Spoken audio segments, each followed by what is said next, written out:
Olá a todos, nós vamos agradecendo a Deus, a Jesus Cristo, nosso Mestre, a Frei Fabiano de Cristo, aos Espíritos amorosos por mais essa oportunidade de estarmos juntos.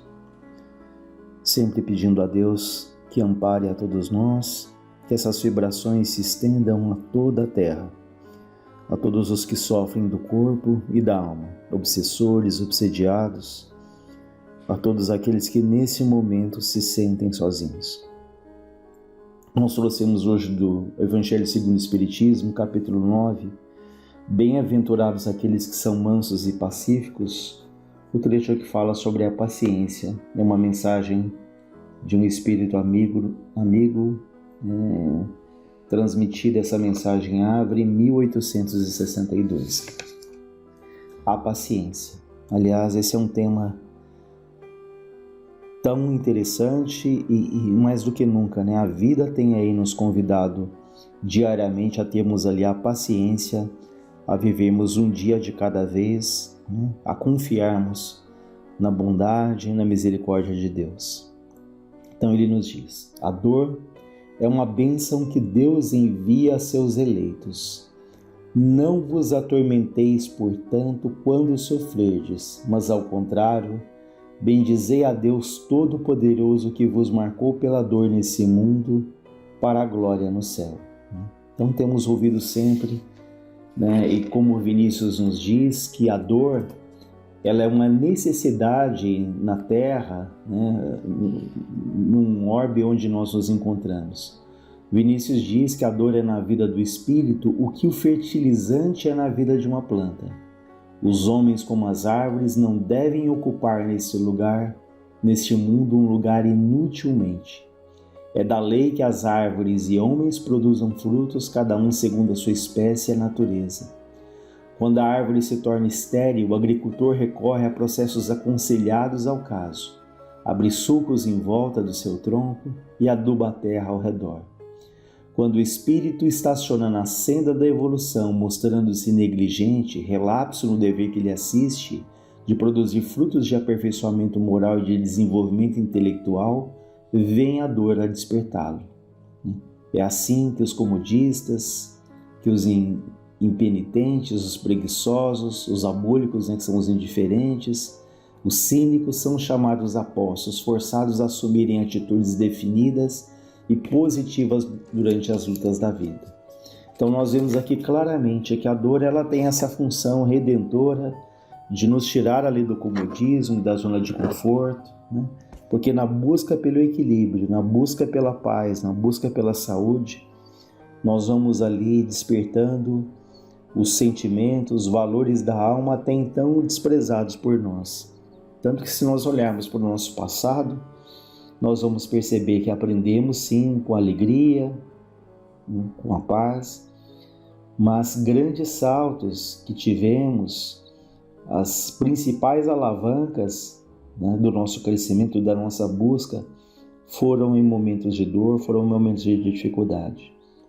Então por isso é que ele diz que a dor, se bem compreendida, claro, né, ele é uma bênção que Deus ali nos oferece como, não um fim em si mesmo, mas como um meio de crescimento, de aprendizado. O Evangelho ainda diz: sede pacientes. A paciência é também caridade, deveis praticar a lei da caridade ensinada pelo Cristo enviado de Deus. A caridade da esmola dada aos pobres é a mais fácil delas. No entanto, é uma bem mais difícil e, consequentemente, bem mais louvável, que é perdoar aqueles que Deus colocou em nosso caminho para nos servirem de teste em nossos sofrimentos e colocar a nossa paciência à prova. Então, vale a pena repetir. Há uma caridade bem mais difícil e bem mais louvável, né? Bem mais meritória, que é perdoar aqueles que Deus colocou em nosso caminho para nos servirem de teste em nossos sofrimentos e colocar a nossa paciência à prova. Então ele deixa claro que a caridade material é muito importante, né? Sobretudo na época em que nós vivemos, em tanta gente passando necessidade, fome, às vezes sem o mínimo ali para se alimentar. Então a caridade material ela é de grande importância, mas ele diz a mais difícil A mais desafiadora certamente é aquela de perdoarmos aqueles que Deus colocou no nosso caminho, até para nos servirem de instrumentos, né, de prova. Porque nós podemos ali ter um relativo conhecimento, dizermos que somos bons, que não entendemos como há tanta dificuldade no mundo, por que as pessoas são tão individualistas, por que o mundo não caminha, por que as pessoas não são mais solidárias. Podemos pensar, podemos falar isso. Mas a vida nos coloca constantemente em situações em que nós vamos, de fato, exercitar. Nós também somos solidários, nós também somos pacientes, nós também somos compreensivos, né? Então, quando nós temos essa paciência ali com o outro, né? Quando temos essa caridade, né, de perdoar aqueles que Deus colocou no nosso caminho, aí sim nós poderemos falar. Eu já conquistei a paciência, eu já sei o que é ser solidário, eu já sei o que é não julgar os outros. Então essa é a caridade mais difícil, mas também mais meritória, perdoar. Então nós temos que pedir muito ali a Deus para que nos ajude, para que cada dia nós consigamos perdoar aqueles pelos quais nos sentimos magoados, não revidar, porque nós falamos, poxa, mas me doeu muito, me machucou muito, como pode alguém ter feito isso contra mim ou contra um familiar? Mas na medida em que nós revidamos na mesma intensidade que nós desejamos o mal a essa pessoa, o que nos difere dela? Nós nos igualamos. Mas isso naturalmente exige ali um exercício grande, a prece para que nos ajude, né? O esforço, o autocontrole, para que gradativamente esses sentimentos difíceis eles vão reduzindo até um ponto em que nós seremos livres, né? Não estaremos presos e vinculados a nenhum sentimento de mágoa, de rancor, que tanto atrapalha ali a nossa caminhada, que tanto influencia a nossa saúde física, mental e espiritual também. Ele diz: eu sei que a vida é difícil. Ela se compõe de 1000 coisinhas, né, que são como alfinetadas que acabam por ferir. Mas é preciso observar os deveres que nos são impostos, as consolações e as compensações que temos em contrapartida. Então todos temos os nossos deveres, né? Isso é natural, mas também nós temos as consolações e as compensações que temos em contrapartida. Isso significa olharmos, percebermos, valorizarmos aquilo que de bom nos acontece. Tem até um autor que fala sobre a questão do pessimista e do otimista.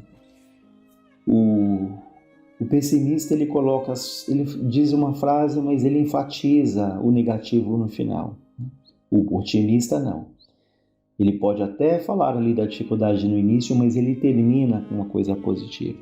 Por exemplo, o pessimista vai falar dos filhos, né? Ele vai dizer: filho é uma bênção, mas dá um trabalho. Já o otimista ele vai dizer: filho dá trabalho, mas que bênção que é. Então vejam, o pessimista: filho é uma bênção, mas dá um trabalho. O otimista: filho dá trabalho, sim, mas é uma bênção na vida. Em relação a alguém que esteja doente, né? Se pergunta para um pessimista se ele está melhor, ele vai responder: está melhor, mas está doendo ainda. Já o otimista ele vai falar: olha, está doendo, mas eu estou me sentindo bem melhor. Então veja uma diferença, né? Em relação a uma viagem, né? Que nós podemos ali fazer uma caminhada para um lugar com certa dificuldade, mas que seja um lugar muito bonito. O pessimista ele vai falar: esse lugar é bonito, mas que trabalho que dá para chegar aqui, hein? Já o otimista, ele vai falar: aqui é longe, é difícil, mas que lugar maravilhoso, que vista deslumbrante, né? Que oportunidade que nós tivemos de chegar até aqui. Então vejam as duas visões de um pessimista e de um otimista. Qual será que tem sido a nossa visão da vida, né? Então, isso dentro do contexto que fala aqui, que a vida é difícil, mas Nós precisamos observar as consolações, as compensações que nós temos. Às vezes olhamos do nosso lado e percebemos que as dores que nos cercam talvez sejam muito maiores do que as nossas. Mas estamos de tal maneira mergulhados ali na nossa própria dor, olhando para o nosso próprio umbigo, que nós não percebemos.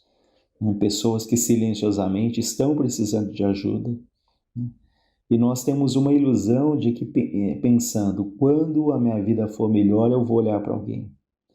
Quando eu estiver melhor, eu vou ajudar alguém. Quando eu for uma pessoa, um espírito equilibrado, aí sim eu vou me engajar em algum trabalho. Esquecidos que é justamente no trabalho, olhando para o lado, é que nós vamos ali minorando, nós vamos aliviando a nossa dor que parece tão grande. Ele fala então que nós reconheceremos que as bênçãos são mais numerosas do que as dores. O fardo parece menos pesado quando olhamos para o alto do que curvamos a fronte para a terra. Isso faz lembrar uma mensagem também que certa vez chegou, que falava que nós não devemos olhar só para baixo. Então a mensagem dava exemplo daquele que caminha e que ele só olha para o chão, para as pedras, mas ele não se dá conta de que ele pode olhar para os lados, que ele pode olhar para o alto, que ele deve olhar para o lado, vendo as árvores,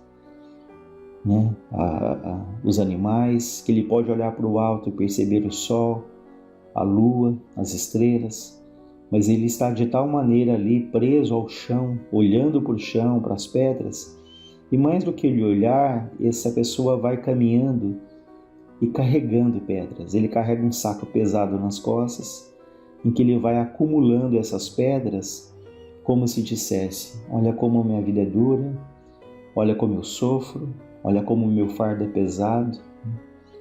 Então ele se abstém, ele se priva de olhar para o alto e perceber quantas coisas boas também a vida oferece. Essa mesma mensagem dizia de que essa pessoa, ao longo da estrada, os espinhos o espetam ali, passando perto de alguma planta espinhosa, e quando esse espinho espeta, ao invés de ele tirar esse espinho e seguir a caminhada sem dor, o que ele faz? Ele mantém esse espinho, ele fica ali observando, ele mostra também para os outros: olha como minha vida é espinhosa, olha a minha doença, olha o meu fardo, olha a minha prova. Então, aquele espinho deveria ser tirado. Então, é uma analogia de que será que nós não estamos carregando pedras desnecessariamente? Será que nós não estamos cultuando ali os espinhos? Então, nós temos que olhar para os lados, olhar para o alto, agradecer a Deus. Não podemos negar que a dor existe, que ela está ali, que o espinho existe, mas nós não podemos nos fixar na dor e tirar ali o aprendizado necessário, mas percebemos quando ele fala quantas bênçãos, quantas consolações a vida também nos oferece. Ele diz: coragem, amigos, o Cristo é o vosso modelo. Sofreu mais do que qualquer um de vós e não tinha nada do que pudesse ser acusado. Enquanto vós tendes vosso passado a expiar, tendes de vos fortalecer para o futuro. Sede, pois, pacientes, sede cristãos. Essa palavra resume tudo. Então peçamos a Deus ali sempre muita lucidez, para que nós tenhamos a paciência necessária, a confiança em Deus, a confiança no nosso Espírito protetor, a confiança em nós mesmos e a certeza de que Deus olha com todo cuidado, com toda atenção por cada um de nós. Sempre repetindo aquela frase: nenhuma folha cai de uma árvore sem que Deus o permita. E lembramos uma vez mais da música do Lenine, uma bela música, que chama Paciência, que diz: a gente espera do mundo e o mundo espera de nós um pouco mais de paciência. Então a paciência, como diz o Chico, é um remédio que nós devemos tomar todos os dias ao acordar em jejum.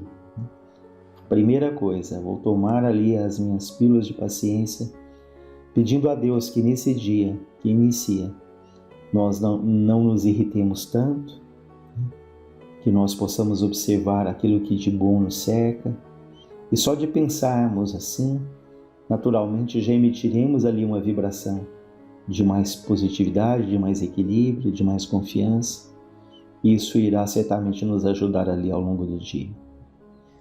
Então que Deus ali nos abençoe, nos fortaleça, nos ampare, para que tenhamos então a paciência com os outros, sobretudo nesse momento que está todo mundo mais sensível, todo mundo mais suscetível ali às irritações. Tenhamos essa paciência fazendo ali a parte que nos cabe e mais uma vez reforçando, valorizando, percebendo aquilo que a vida nos oferece de bom também. Que Deus nos ampare, nos ilumine e nos fortaleça. Graças a Deus, graças a Jesus.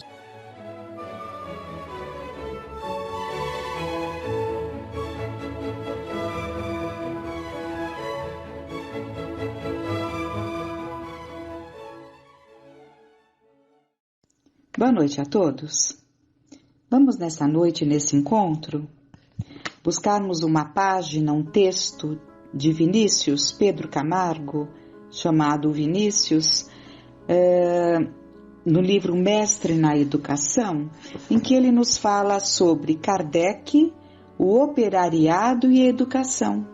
Ele vai dissertar sobre um ensinamento que Kardec nos traz no Livro dos Espíritos, no terceiro livro, na Lei do Trabalho, em que Kardec faz perguntas aos espíritos nobres que lhes traziam as respostas. Ele fala sobre o trabalho, sobre o limite do trabalho, sobre o repouso, E depois ele comenta sobre as respostas dadas, e ele vai então nos trazer um grande ensinamento, e é sobre isso que Vinícius fala neste capítulo deste livro, O Mestre na Educação. Então nós temos, Vinícius começa: Allan Kardec, inteligentemente cognominado por Flammarion o bom senso encarnado, e essa expressão Camille Flammarion usou no discurso no momento do sepultamento de Kardec. Ele foi um dos que discursaram, E ele chamou Kardec de o bom senso encarnado. Comentando no Livro dos Espíritos certos conceitos provindos do mais alto, que é essa equipe de espíritos nobres, que respondiam a Kardec, a propósito do trabalho, do operariado, assim se exprime. Então, o que nós vamos ver agora é o texto de Kardec retirado do Livro dos Espíritos. Finalizando, conceituando a questão 685, Então ele trabalha em cima dessas questões. Não basta se diga ao homem que lhe corre o dever de trabalhar. É preciso que aquele que tem de prover a sua existência por meio do trabalho encontre em que se ocupar. O que nem sempre acontece. Quando se generaliza a suspensão do trabalho, assume as proporções de um flagelo, qual a miséria. A ciência econômica procura remédio para isso no equilíbrio entre a produção e o consumo. Mas esse equilíbrio, dado seja possível estabelecer-se, sofrerá sempre intermitências durante as quais não deixa o trabalhador de ter que viver. Há um elemento que não se costuma fazer pesar na balança e sem o qual a ciência econômica não passa de simples teoria.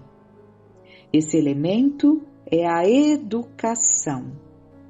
Não a educação intelectual, mas a educação moral. Não nos referimos, porém, à educação moral pelos livros, e sim a que consiste na arte de formar os caracteres. Então, na arte de formar o caráter de cada indivíduo. A que incute hábitos, porquanto a educação, diz Kardec, a educação é o conjunto dos hábitos adquiridos. Considerando-se a aluvião de indivíduos que todos os dias são lançados na torrente da população, sem princípios, sem freio, e entregues aos seus próprios instintos, serão de espantar as consequências desastrosas que daí decorrem? Quando essa arte, que arte é essa que ele se refere? É o que foi dito linhas atrás, quando essa arte de formar caráter, quando essa arte for conhecida, compreendida e praticada, o homem terá no mundo hábitos de ordem e de previdência para consigo mesmo e para com os seus, de respeito a tudo o que é respeitável. Hábitos que lhe permitirão atravessar menos penosamente os maus dias inevitáveis. A desordem e a imprevidência são duas chagas que só uma educação bem entendida pode curar. Esse ponto de partida, o elemento real do bem-estar, o penhor da segurança de todos.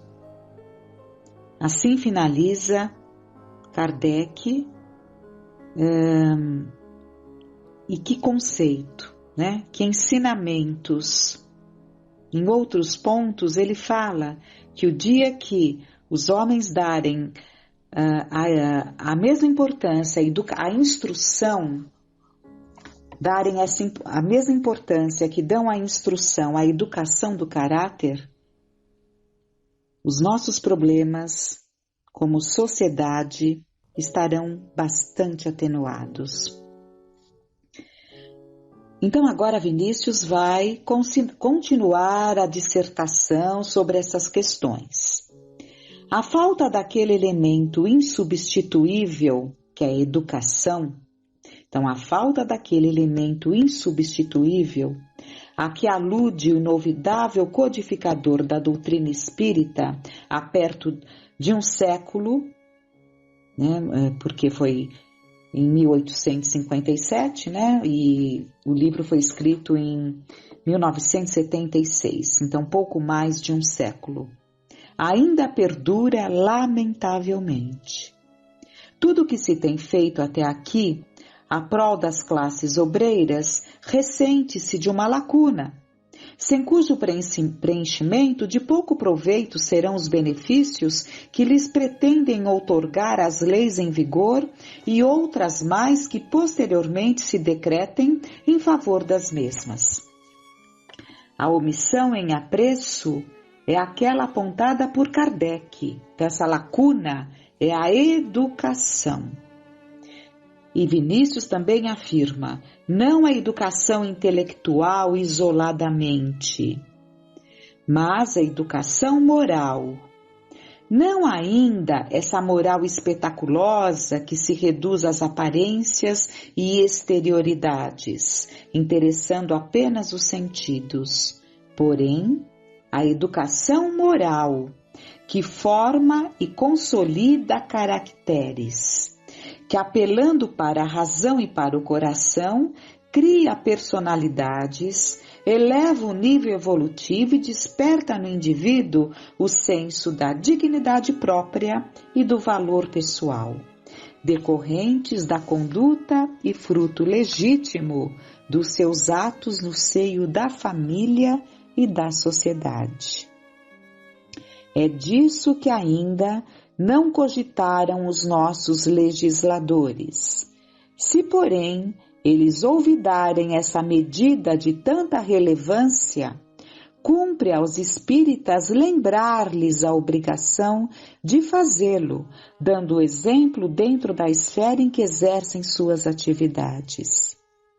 É certo que as leis trabalhistas nascidas da evolução social, que em todo o orbe se processa, são em tese necessárias e boas. Então, todas essas leis que fazem parte da evolução social vêm para colaborar, para ajudar, né, na justiça, muito importantes e necessárias.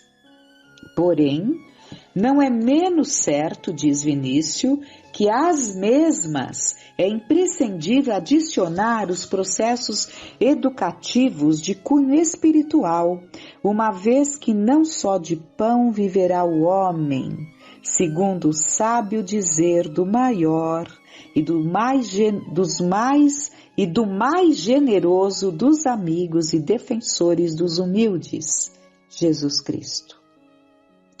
Não basta focalizarmos o analfabetismo como a nódoa vergonhosa de nossa decantada civilização. Então, coloca-se muito no analfabetismo como sendo ali uma mancha vergonhosa. E pouca importância dão, né? Então, continuando aqui no texto, a decadência moral, a corrupção de costumes, a repetição cotidiana de crimes repugnantes e bárbaros, a desfaçatez e a impudência, que é a falta de pudor, com que se tramam e se urdem as transações venais em todos os setores, constituem em seu conjunto algo que enodoa, conspurca e macula mais o nome, a história e o conceito de um povo do que o analfabetismo. Então, esses pontos citados que realmente envergonham, que são manchas vergonhosas na nossa sociedade.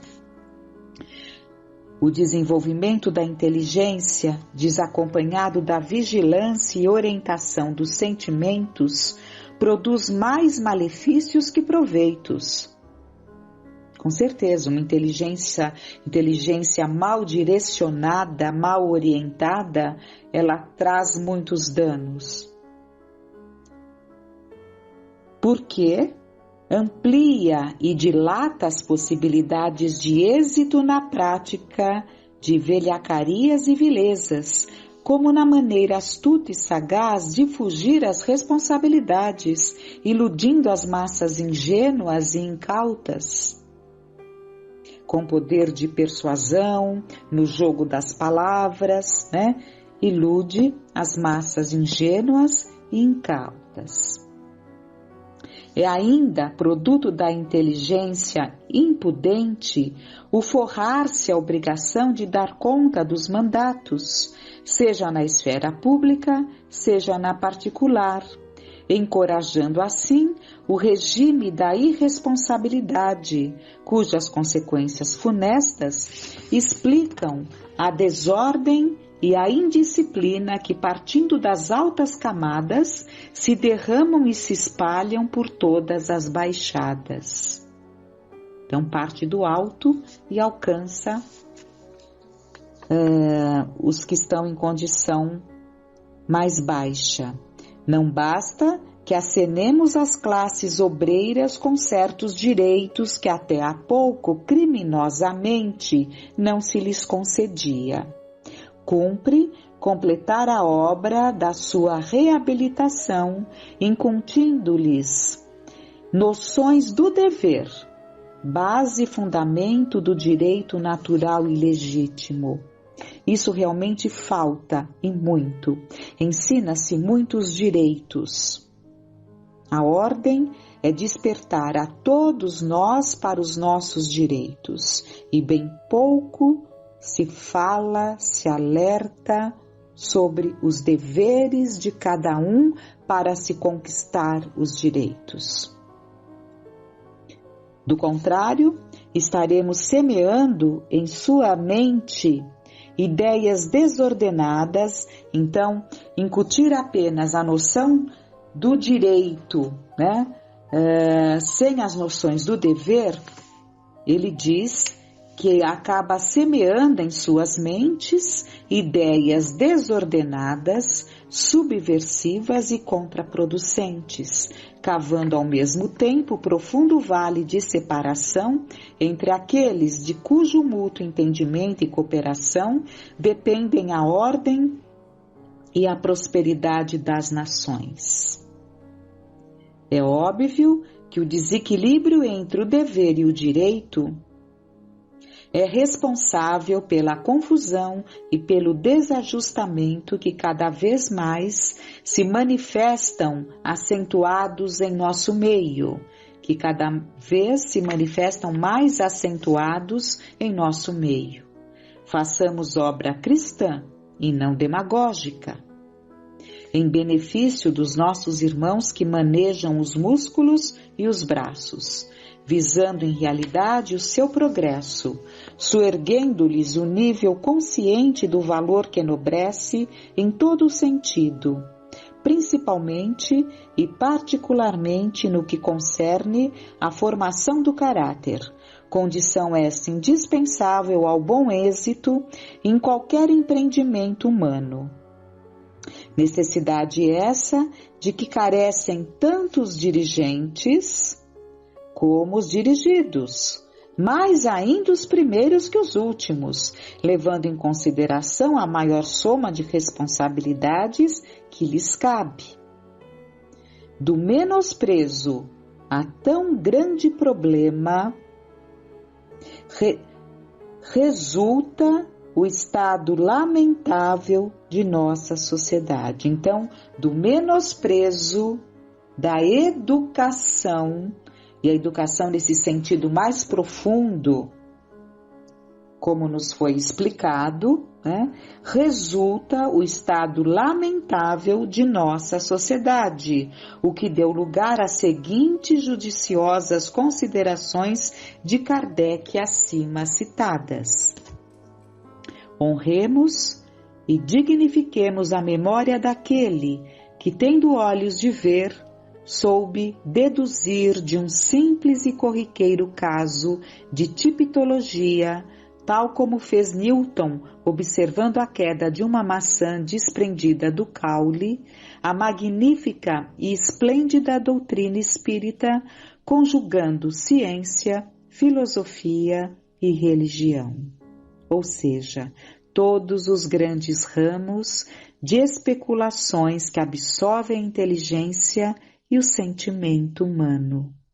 Completa, a doutrina é completa, porque ela é de natureza tríplice: ciência, que observa e explica, e comprova, aliás, a ciência que comprova, a filosofia que explica e a religião que conforta. E foi Kardec que teve olhos de ver, como ele fala aqui, Ele teve olhos de ver nos fenômenos corriqueiros de tipitologia, que foram aqueles sons, os sons das batidas, os movimentos das mesas. Então, tudo isso foi o que chamou a atenção, e Kardec viu que estava por detrás desses movimentos.